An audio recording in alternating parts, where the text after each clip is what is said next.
하나님 말씀 함께 보시겠습니다. 마태복음 14장 24절부터 33절까지 읽겠습니다. 마태복음 14장 24절부터 33절 그리고 17장 24절부터 27절까지 두 군데 말씀입니다. 먼저 마태복음 14장 24절부터 33절 말씀까지 한 절씩 교독하시겠습니다. 제가 먼저 읽겠습니다.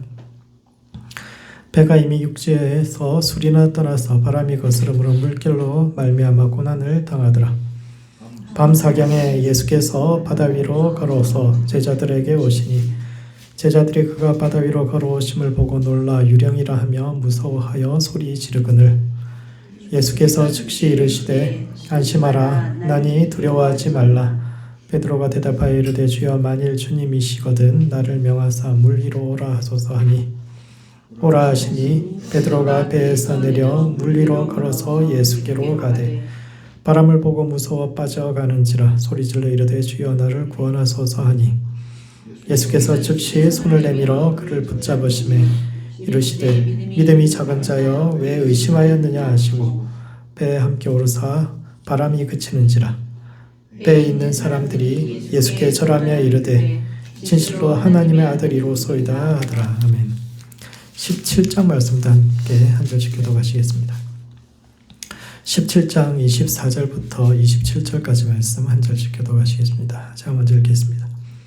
가브나움에 이르니 반세겔 받는 자들의 베드로에게 나와 이르되 너의 선생은 반세겔을 내지 아니하느냐 이르되 내신다 하고 집에 들어가니 예수께서 먼저 이르시되 시몬아 내 생각은 어떠하냐 세상 임금들이 누구에게 관세와 국세를 받느냐 자기 아들에게냐 타인에게냐 베드로가 이르되 타인에게니이다. 예수께서 이르시되 그렇다면 아들들은 세를 면하리라. 그러나 우리가 그들이 실족하지 않게 하기 위하여 내가 바다에 가서 낚시를 던져 먼저 오르는 고기를 가져 입을 열면 돈 한 세겔을 얻을 것이니 가져다가 나와 너를 위하여 주라 하시니라. 아멘. 마태복음 14장부터 17장까지는 예수님의 세 번째 행동의 모음집으로 세상 속에서 그리스도인들이 어떻게 살아야 하는가를 규정하는 장면들인데 그 중에서 두 가지 사건이 오늘을 살아가는 우리의 삶과 신앙에 던지는 의미가 무엇인지에 대해 함께 생각해보는 시간을 갖도록 하겠습니다. 첫 번째, 죽음과 혼돈의 세력을 딛고 일어서야 합니다. 오병이어 사건 후 예수님은 제자들을 먼저 배에 태워 보내셨고 이에 제자들은 밤새 물결을 거스르기 위해 노력했으며 그때 예수님께서 물 위를 걸어와 배에 오르셨는데 이는 첫 번째 세상을 거슬러 살아야 하는 우리의 사명을 이야기하고 있습니다. 우리는 하루를 생각할 때 아침이 되면 이제 해가 뜨면 하루가 시작하고 해가 지면 하루가 진다라고 생각하지만 유대인들은 반대로 생각합니다. 창세기 1장에 보면 이제 해가 지는 것이 이제 하루의 시작이라 이렇게 표현하고 있는데 아마도 사막 지역이어서 그런 것 같아요. 낮에는 너무 뜨거워서 아무것도 할 수 없기 때문에 그 사람들 주로 이제 밤 새벽에 이럴 때 이제 노동을 많이 하고 그러니까 이제 해가 지면은 저녁이 선선해지면 그때 이제 하루가 시작한다고 생각하는 것 같습니다. 따라서 예수님께서 물 위를 걸어오신 밤 사경이면은 새벽이 밝아오는 시점이요. 따라서 우리는 새벽 이제 해가 뜨기 시작하는구나 이렇게 이제 우리 관념으로 생각하기 쉽지만 유대인들 사고방식에서 밤 사경이면 이제 하루가 지나가는 겁니다. 하루가 인생이 끝나가는 시점인데 이제 하루가 지나고 일을 끝내고 하루를 마무리해야 할 시점인데 제자들이 여전히 노를 젓고 있는 겁니다. 가야 할 길은 아직도 먼데 밤은 깊고 파도는 거친데 도와주는 이 하나도 없이 인생의 그 넓은 바닥에 혼자 둥둥 떠 있는 것 같은 그런 상황. 열심히 노를 졌는데 앞으로 전혀 안 나간 것 같아요. 열심히 졌는데 밤새 졌는데 제자들이 힘을 합쳐서 그것이 우리 인생을 상징할 수도 있고 교회를 상징할 수도 있지만 어쨌든 밤새 했는데 전혀 앞으로 간 것 같지도 않고 오히려 뭐 뒤로 밀려난 것 같기도 하고 그런데 이제 하루는 저물어 가고 이제 내 시간은 끝나가는데 아무것도 못한 것 같은 그런 상황이 곧 제자들의 삶이요 또한 마태가 느끼는 자기 인생에 대한 소외일 수 있습니다.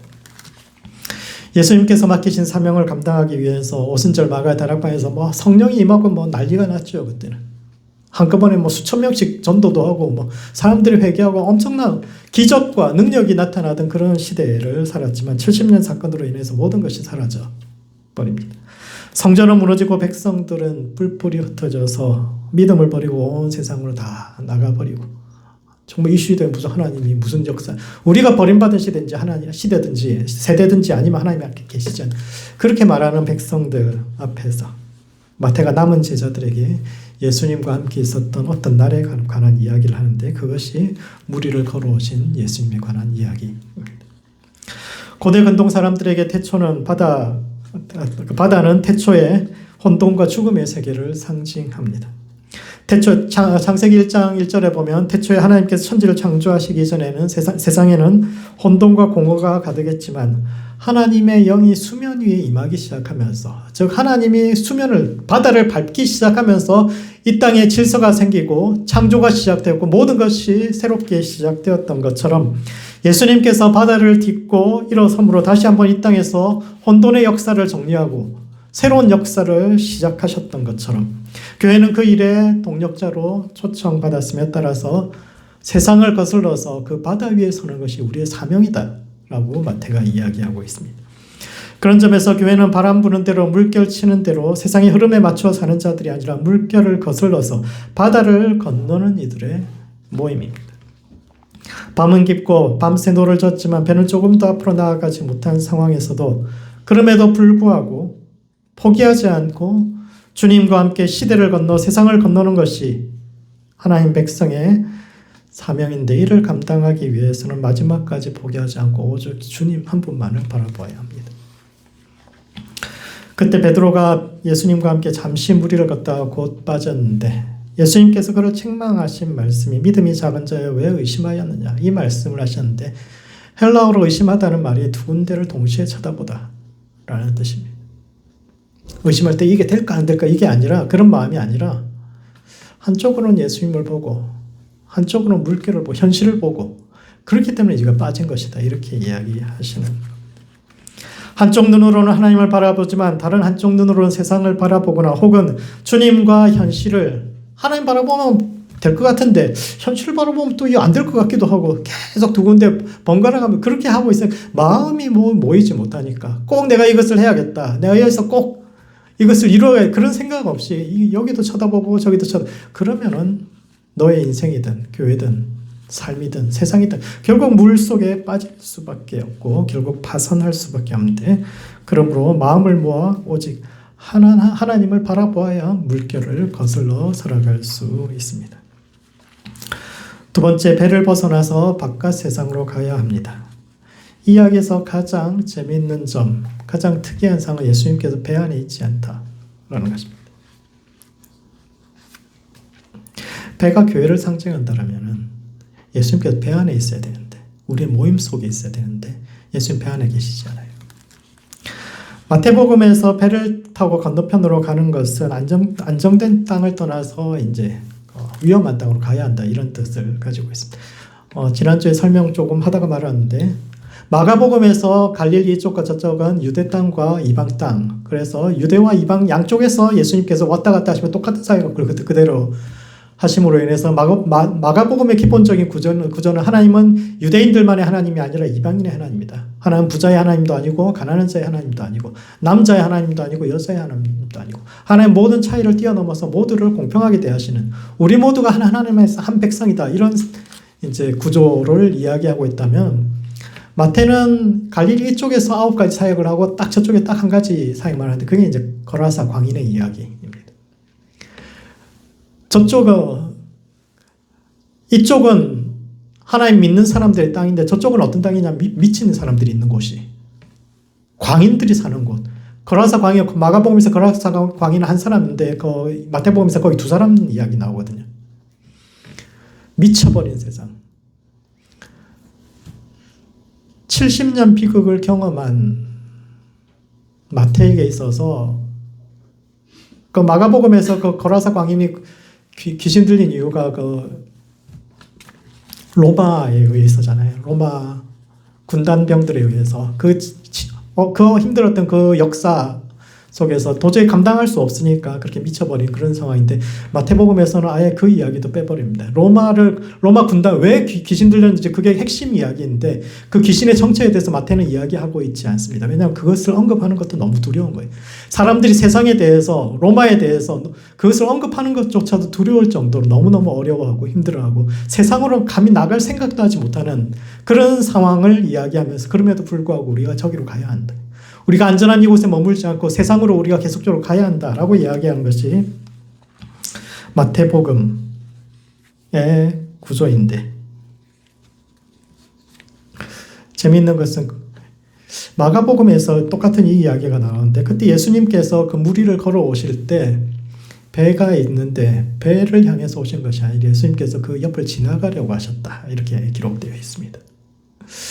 왜 예수님께서 제자들 오병이의 기적 행하신 다음에 제자들한테 먼저 가라고 그래가지고 제자들이 먼저 가고 있었는데, 예수님께서 뒤따라 오시면서 배에 오르셔야 그게 정상이잖아요. 근데 마가복음에서 뭐라고 기록하고 있냐면은 예수님께서 지나가려 하신지라. 그 제자들이 막 부릅니다. 예수님 여기 좀 오시라고. 그러니까 예수님께서 지나가려다가 방향을 돌려서 배에 오르셨다, 이렇게 기록되어 있는데, 왜 예수님은 그들을 지나가려고 하셨을까요? 왜냐하면 그들의 배가 있어야 할 곳에 있지 않다라는 것을 이야기하고 있는 겁니다. 배는 우리의 인생과 교회를 상징하는데, 우리가 정말 주님과 함께 있을 때, 그때는 주님께서 우리를 향해서 걸어오시겠지만, 우리가 세상에서 자꾸 밀려가지고 떠밀려가지고 자꾸 뒤로 후퇴 해가지고 거기 있으면 주님이 거기에 계시지 않는 겁니다. 밤 사경에 무리를 걸어오시는 예수님을 보면서 유령이라고 소리칠 때, 즉 물결을 거스르며 죽음의 바다를 이기고 물결을 딛고 승리하는 그런 교회는, 그것은 예수님이니까 할 수 있는 일이지, 우리같이 부족하고 힘든 사람, 연약한 사람들이 뭘 할 수 있겠습니까? 그건 성령님이니까 하실 수 있는 것이고, 또 100번 양보해서 성령 충만한 어떤 사람들, 소수의 사람들, 은사 받은 사람들, 누군가만 할 수 있는 거예요. 우리가 그 일을 할 수는 없다. 우리가 바다 물결, 그 파도 위에, 물결 위에, 바다 위에 설 수 있다라고 생각하지 않는 사람들, 예수님을 유령이라고 소리치는 그런 사람들에게 교회는, 예수님은 그들 가운데 있지 않다, 그들을 지나가신다 라는 것이요. 그런 점에서 예수님과 동행하는 교회는 세 가지 과정을 거쳐야 하는데, 먼저 사명을 재인식해야 합니다. 제자들은 잠시라도 노적길을 멈추면 밀려날까 봐 열심히 지금까지 해왔던 일들을 계속합니다. 반복적으로 어떻게든 앞으로 나아가려고 쭉 똑같은 일을 반복해서 노력하는데, 그들에게 있어서 배가 정말 앞으로 나아가기 위해서 여러 사람이 함께 배를 젓을 때 제일 중요한 것은 똑같은 힘으로 젓는 거거든요. 한쪽이 너무 강하게 저으면 이쪽으로 가기도 하고, 그렇기 때문에 중간중간에 멈추어 서서 우리가 제대로 가고 있는가, 어느 쪽에 힘을 더 주고 어느 쪽에 힘을 덜 주어야 하는지에 대해서 끊임없이 방향을 조정해야 하는데, 그런 점에서 우리가 지금 어디쯤 서 있는지를 확인하는 것이 제자들이 해야 할 일입니다. 이것은 인생의 절반 이상을 살아온 지금의 나이에 우리가 해야 할 일이기도 하죠. 지금까지 해왔던 일들을 열심히 하는 것이 중요한 것이 아니라, 우리가 정말 어디를 향해서 가고 있는가, 우리의 믿음이, 우리의 신앙이 정말 하나님을 향해서 가고 있는가를 근본부터 다시 생각해 봐야 할 때인 거죠. 정말 어떻게 해야 하나님께 닿을 수 있을까? 지금까지는 열심히 세상이 가는 대로 다 공부하고 직장 잡고 애 키우고 쭉 남들이 하는 대로 다 따라왔는데, 이제 우리가 해야 할 의무가 이제 대부분 다 벗어졌는데, 지금부터 남은 나의 인생과 이게 진짜 우리의 인생일 텐데, 과연 우리는 어디를 향해서 가야 할 것인가? 여전히 세상이 이야기하는 것처럼 좀 더 많은 것을 갖기 위해서, 우리가 많은 것을 갖기를 원하는 것도, 경제적인 자유를 원하는 것도 사실은 그것을 통해서 우리가 좀 더 자유로워지고 평안해지고 쭉 그런 수단으로서의 그것을 추구하는 것인데, 꼭 그 수단, 그 한 가지 방법을 통해서만 거기에 도달할 수 있는가? 하나님 안에서 더 큰 자유와 완전한 행복 가운데 직접 들어갈 수 있을 텐데 왜 굳이 경제적인 것을 통해서 부를 통해서 그 평안 가운데 들어가려고 하는가 돌아봐야 되죠. 그런 점에서 이제 좌표를 다시 한번 생각해 봐야 합니다. 두 번째 단계는 배를 벗어나는 것입니다. 배는 안정감을 줍니다. 비록 파도가 거칠지만 세상이 험하지만 그럼에도 불구하고 배 안에만 있으면 안전한 것 같고 또 그 배 안에는 사명을 공유하는 서로의 수고를 위로해주는 그런 따뜻한 사람들이 있지만 제자들은 그 배를 떠나서 거친 바다 위에 서야 하는데 왜냐하면 하나님께서 우리를 세상에 흩뿌리시기 때문입니다. 이스라엘 백성들은 수천 년 동안 여러 나라에 흩어져 살아왔고 그런 이들을 디아스포라라고 이야기하는데 이것은 디아스포라는 흩어짐이라는 뜻이 있지만 또 다른 뜻은 씨를 뿌린다라는 뜻이 있습니다. 하나님께서 우리를 세상 가운데 어딘가에 흩어버리고 있는 거죠. 노아의 자손들이 방주에서 나왔을 때도 사람들이 시날 평야에서 바벨탑을 쌓았을 때도 하나님은 사람들을 흩으셨어요. 그냥 너희가 모이는 게 싫다 그냥 흩어져 이런 의미가 아니라 좀 더 넓은 땅에 더 많은 복이 되게 하기 위해서 그들을 각자를 흩어 놓으셨는데 우리 각자가 흩어진 그 땅에서 하나님께서 우리 각자를 두신 곳에서 하나님께서 우리에게 겪게 하신 물결을 마주하면서 그 바다 위에 서 있으려는 노력을 해야 합니다. 마지막으로 세 번째 단계는 배 바깥 즉 바다라는 현장에서 예수님을 만나고 그분과 함께 다시 바다로 돌아와야 합니다. 사람들은 하나님이 배 안에만 즉 교회 안에 교회라는 따뜻한 공동체 안에 존재한다라고 생각합니다. 하나님은 우리가 기도하고 말씀을 볼 때 우리의 두세 사람이 함께 모여서 기도하고 우리가 따뜻한 교제를 나눌 때 그 안에 하나님께서 계신다라고 생각하지만 진짜 하나님은 저 바다와 광야 가운데 있는 분입니다. 예수님께서 배 바깥에 있는 거예요. 우리를 지나가시려고 하는 겁니다. 하나님은 저 세상 가운데서 역사하고 계시는데 그 세상 가운데 있는 하나님 만나야 합니다. 이게 이제 사실 마태가 이야기하고 싶은 거예요. 우리 세대가 굉장히 실패했다고 쭉 생각하지만 생각지도 못한 재난이거든. 그런데 우리가 실패한 것이 아니라 하나님이 여전히 저 거친 세상 가운데서 역사를 다스리고 있고 뭔가 우리가 알지 못하지만 새로운 일이 시작되고 있다라고 이야기하는 겁니다. 포로 시대 다니엘은 약속의 땅과 택한 백성 사이에서만 역사하시는 하나님이 아니라 이방 땅과 이방인들 속에서도 역사하시는 하나님에 대해서 이야기합니다. 그 시대에도 사람들이 전부 다 우리 세대는 다 하나님께 버림받았나 보다.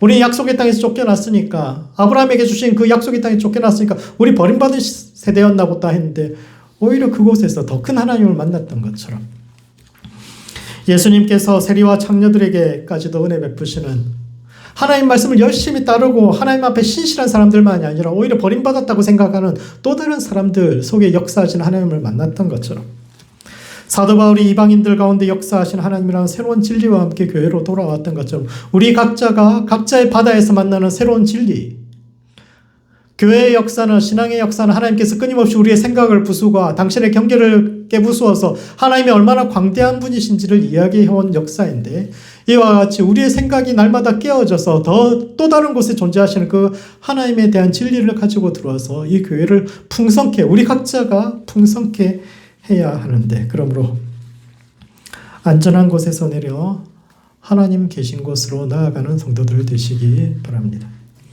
베드로는 잠시 바다 위를 걷다가 곧바로 물에 빠졌지만 그럼에도 불구하고 그가 처음 바다를 걸었기 때문에 우리도 저렇게 걸을 수 있구나.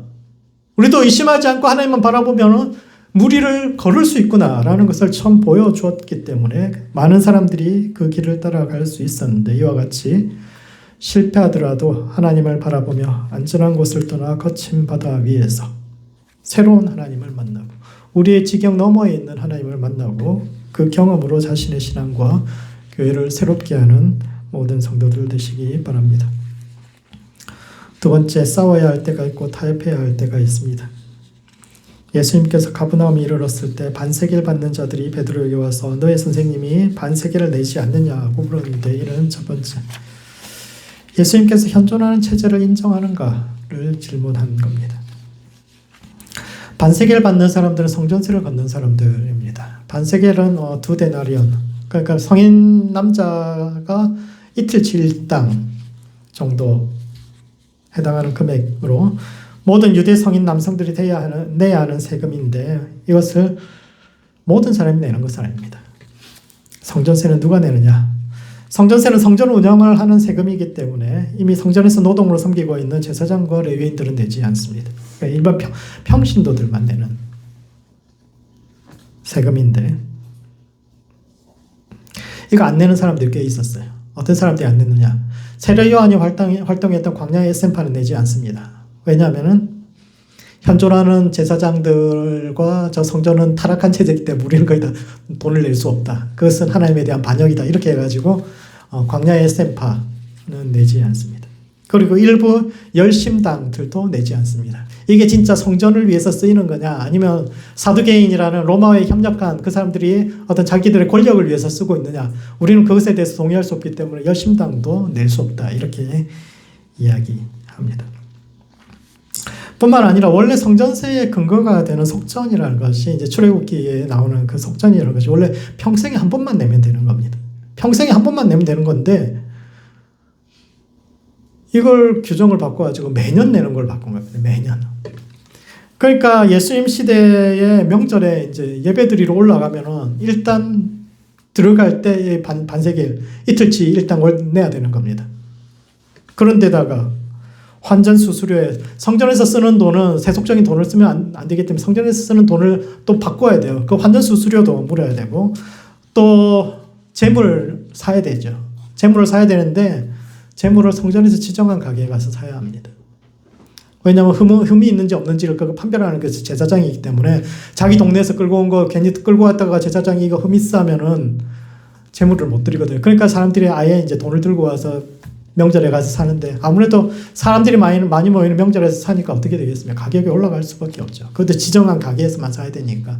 그래서 그 시대에는 명절에서 하나님 앞에 예배 드리려고 해도 돈이 없으면 예배 드리기 힘든 거예요. 너무너무 하나님 만나는데 돈이 필요하다. 이러니까 이제 사람들이 화가 나는 거죠. 아니 무슨 하나님을 뵙는데 이렇게 돈이 많이 들으냐. 가난한 사람들이 화가 나기 시작하고.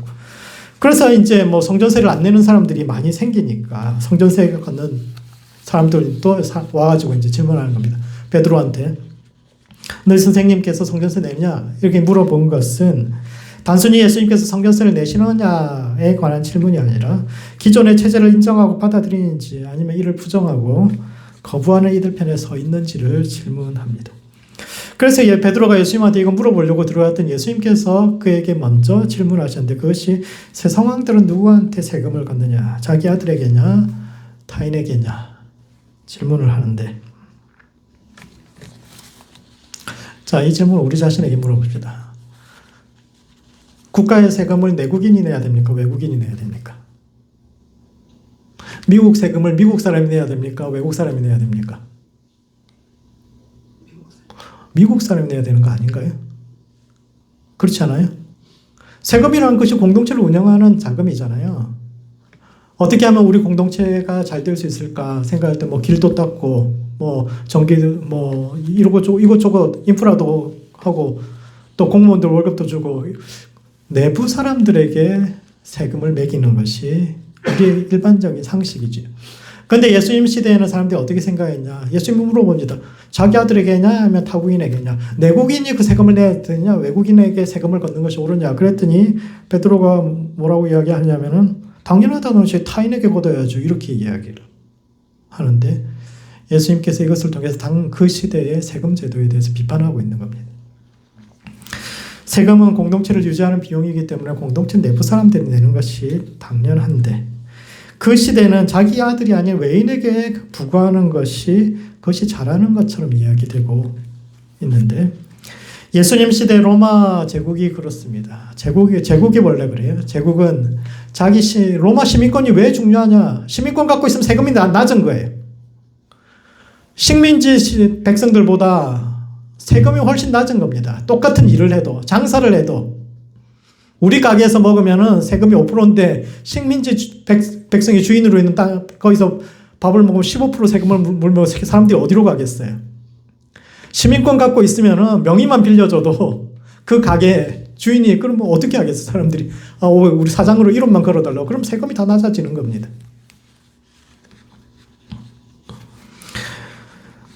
그 시대에는 자기 아들들, 즉 내부에 속한 이들과 높은 위치에 있는 사람들, 자기 아들들이란 결국 내부에 속한 사람들, 그리고 높은 위치에 있는 사람들은 세금 안 내고 대신 자기 울타리에 속하지 않는 외부 사람들한테 세금 물리고, 또 자기 울타리 안에 있더라도 윗사람들은 안 내고 아랫사람들, 힘없고 가난한 백성들에게는 무거운 세금, 그게 잘하는 거라고 사람들이 생각해 왔습니다.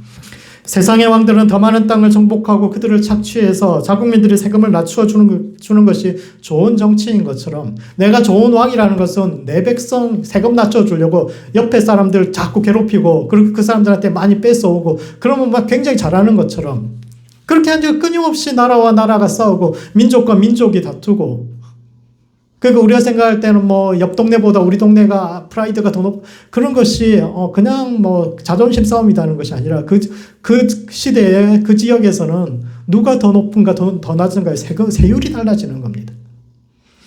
우리가 똑같이 로마 식민지지만 어느 식민지는 더 많은 세금을 내고 어느 식민지는 덜 내고, 어느 식민지도 똑같은 식민지가 아닌 거예요. 그러니까 끊임없이 서로 다투고 분열하고 대립하는 구조를 고착화시키고 있는데, 그 구조를 본받아서 제사장들도 성전세를 내지 않습니다. 세금은 외부에 있는 사람들을, 그리고 힘없는 사람들만 내는 것이기 때문에 성전세에서도 제사장들과 레위인들은 세금을 내지 않죠. 표면적으로는 그렇게 이야기하면 우리는 뭐 노동으로 섬기니까 너네는 돈으로 섬기고 우리는 노동으로, 이렇게 이야기하지만 사실 그 깊은 논리를 들여다보면은 우리는 내부인이기 때문에, 하나님의 아들이기 때문에, 하나님의 제사장이기 때문에, 사역자이기 때문에 안 내고 너네는 우리보다 바깥에 있는 사람이기 때문에 내는 것이다. 이런 구조 속에 있기 때문인데, 그런 점에서 예수님께서는 오히려 세금을 내는 것이 우리가 어디에 속해 있는지를 증명할 기회다라고 이야기합니다. 예수님은 성전세는 돈의 문제가 아니라 우리가 누구에게 소속되어 있는가를 보여주는 것이요, 자신이 소속된 곳을 향해 시간과 재정을 드리는 것이 옳다라고 말씀하신 겁니다. 예수님은 나도 저들의 논리에 따르면 하나님의 아들이기 때문에 성전세를 내지 않아도 되지만 저들을 실족하지 않게 하기 위해서 세금을 내라, 이것은 그냥 귀찮으니까 그냥 내고 말아, 이런 의미가 아니라 그 논리가 옳지 않다라는 겁니다. 그 논리가 옳지 않고 오히려 세금을 내심으로 그분께서 지지하는 체제는 분열과 대립이 아닌 화해와 평화여 자신이 속한 곳을 향해 스스로의 충성을 증명해야 한다라고 말씀하신 겁니다. 마지막으로 하늘 백성으로서의 정체성을 유지하되 작은 문제를 큰 갈등으로 만들지 말아야 합니다. 예수님은 성전세를 낼 의무가 없지만 바다에서 건진 물고기의 입에서 나오는 동전으로 당신과 베드로의 세금을 내라고 말씀하셨는데, 이것은 불합리한 세상의 제도에도 불구하고 하나님은 우리의 필요를 채워주신다 이야기하시는 겁니다. 원래 세금 내는 거 그거 불합리한 거예요. 그럼에도 불구하고 바다에서, 죽음의 세계잖아요. 그 시대 사람들이 그 죽음의 세계에서 나오는 물고기에서 입에서 나오는 그걸로 드렸다라는 것은 인간의 통제 밖에 있는 그 불합리한 제도임에도 불구하고 하나님은 그 죽음의 바다를 통해서 우리의 필요한 것들을 채우실 것이요, 이것은 질서 있는 세상에서만 하나님은 우리를 돌보시는 것이 아니라 무질서한 혼돈 속에서도 우리를 책임지시는 분이시죠. 그래서 꼭 불의와 무조건 항상 맞서 싸우는 것이 지혜가 아니다라는 것을 이야기하고 있습니다. 사실 이 이야기는 다른 복음서에는 나오지 않고 오직 마태복음에서만 나오는데, 왜냐하면 마태 시대에 가장 큰 문제를 불러일으켰던 문제이기 때문입니다. 성전세는 예수님께서 살아계실 때부터도 문제가 많은, 사람들이 왜 이거 내야 되지 막 이렇게 이야기하는 부분이 있었지만 마태 시대에 더욱 그러합니다. 그 시대상으로 보면은 아마도 마가복음은 한 60년대, 마태복음은 한 80년대, 그 다음에 누가복음이 한 90년대나 100년대 이쯤 기록되었을 텐데, 80년대가 성전세에 대해서 굉장히 논쟁이 심할 때입니다. 왜냐하면 70년에 예루살렘이 무너지면서 성전이 없어졌어요. 성전이 없어지면 성전세를 내야 됩니까? 성전이 없는데 무슨 성전세를 냅니까? 성전세 안 내야 되죠. 그런데 로마가 성전세를 계속 내라고 요구합니다. 왜 내라고 요구하느냐? 너네 반란을 일으켰기 때문에 너희가 내는 그 세금 그대로 내서 로마에 있는 주피터 신전, 자신들의 주신들의 신전에 내라고 이야기를 합니다. 그러니까 어떻게 되느냐면 예수님 시대에도 과연 이걸 내야 되느냐 이렇게 되는데, 마태 시대에는 이방 신전에다가 강제적으로 헌금을 한다. 이게 어떻게 됩니까? 율법에 따르면 너는 나 외에 다른 신을 내게 있게 하지 말라 이렇게 이야기를 했는데, 아니 자기 성전이 있을 때 그 성전 내는 것도 억울했는데 우상의 신전에다가 계속적으로 성전세를 내라고 이야기하니까 사람들이 이것을 내는 것은 하나님에 대한 반역이다 이렇게 해석할 수밖에 없는, 그래서 내야 되는 자 내지 말아야 되는 끊임없이 논쟁 가운데 있었는데, 마태는 그럼에도 불구하고 현존하는 체제를 인정하고 억울하지만 그 죽음의 바다에서 하나님께서 물고기를 건지셔서 그 입에서 나오는, 그럼에도 불구하고 그 불합리하지만 그럼에도 불구하고 불의를 바로잡을 그날까지 견디라고 말씀하셨는데, 그러므로 지혜로운 성도들 되시기 바랍니다. 하나님을 향해 걷는다는 것이 언제나 타협해서 싸우는 길만은 아닙니다.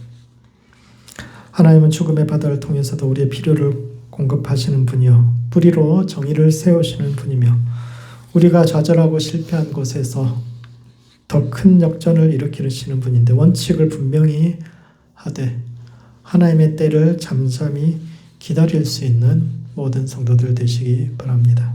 말씀을 정리하겠습니다. 마태복음 14장부터 17장까지는 예수님의 세 번째 행동의 모험으로 세상 속에서 하나님의 백성이 어떻게 살아야 할지를 이야기하는데, 첫 번째, 거친 바다 위에 계신 주님을 만나야 합니다. 예수님은 안전한 배 안에만 계시는 분이 아니라 거친 파도를 가르며 물결 위에 서 계신 분인데, 지금 이 시대에 주님께서 서 계신 곳이 어디인지를 기억하고 안전한 배를 떠나 주님과 함께 그분이 주신 내 삶의 광야와 물결을 잠잠케 하는 모든 성도들 되시기 바랍니다. 두 번째, 지혜로운 성도가 되어야 합니다. 반세계를 받는 자들은 현존하는 체제를 인정하는지를 물었을 때 예수님은 그들의 잘못된 생각과 원칙을 지적하셨지만 그럼에도 불구하고 반세계를 내심으로 사소한 문제에 대해서는 타협할 수 있음을 말씀하셨는데, 이와 같이 죽음의 바다를 통해서도 우리의 필요를 공급하시는 주님을 믿음으로 원칙을 분명히 하되 당신의 일을 이루시는 그때까지 기다려서 마침내 하나님의 구원을 보는 모든 성도들 되시기 바랍니다. 기도하시겠습니다. 기도하실 때는 바다 위에 계신 주님을 만나는 성도 될 수 있도록 자신을 위해서 기도합시다. 주님 계신 곳에 항상 있는 성도와 교회 될 수 있도록 안전한 곳을 떠나서 세상 속에서 주님을 만나고 다시 교회로 돌아오는 참된 영성의 성도 될 수 있도록 자신을 위해서 기도하시고, 두 번째는 지혜로운 성도 될 수 있도록 서로를 위해서 기도합시다. 원칙을 분명히 하되 불의한 현실 속에서도 우리를 지키시고 마침내 승리하게 하시는 주님을 믿음으로 좌절과 절망을 이기고 주님을 기다릴 수 있는 성도와 교회 될 수 있도록 서로를 위해서 함께 기도하시겠습니다.